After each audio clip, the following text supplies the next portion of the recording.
ওই একটা ওমর যদি বাংলাদেশে থাকতো টেন্ডারবাজি একদিনে বন্ধ হয়ে যেত। ওই এক ওমরে ফারুক যদি বাংলার জমিনে থাকতো চাঁদাবাজি থাকতো না। নুসরাতের মতো কোনো মেয়েকে ধর্ষিত হওয়া লাগতো না। পেঁয়াজের দাম বাড়িয়ে সাধারণ মানুষের কষ্ট দেওয়ার সাহস কেউ করতো না। লবণের মতো নিত্য প্রয়োজনীয় জিনিসের দাম বাড়ানোর গুজব তোলার মতো সাহস কেউ পেত না। চিল্লায় বলো ঠিক কিনা? কোটি কোটি টাকার নোট ছিঁড়ে ছিঁড়ে কেউ পানির মধ্যে ফেলার সাহস তুলতো না। চিল্লায় বলো ঠিক কিনা? মুনাফিকরা ওমরে ফারুককে দেখলে ভয় পেত। এমনকি শয়তান, ইবলিস শয়তান ওমরে ফারুককে দেখলে আরেক রাস্তা দিয়ে হাঁটতো।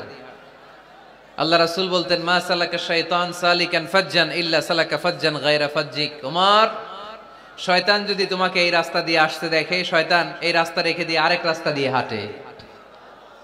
আবার আল্লাহ রাসূল সাল্লাল্লাহু আলাইহি ওয়াসাল্লাম বলেছেন, লা নাবিয়্যা বা'দি ওয়ালা রাসূলা, আমার পরে কোনো নবীও নাই, কোনো রাসূলও নাই, তবে লাউ কানা বা'দি নাবিয়্যুন লাকানা উমর, আমার পরে যদি নবী হওয়ার যোগ্যতা কারো থাকে আমার সাহাবী ওমরের সেই যোগ্যতা আছে। পড়েন সুবহানাল্লাহ।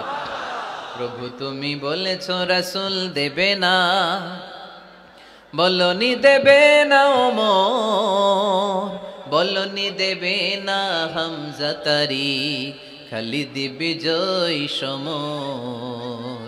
প্রভু তুমি বলেছো রাসূল দেবে না, বলনি দেবে না ওমর, বলনি দেবে না হামজা তারি, খালিদ বিজয় সমর। প্রভু তুমি বলেছো রাসূল দেবে না। সুবহানাল্লাহ পড়েন। ওমরে ফারুক, ওরকম একটা ওমরের দরকার বাংলাদেশে। চিল্লায় বলেন ঠিক কিনা?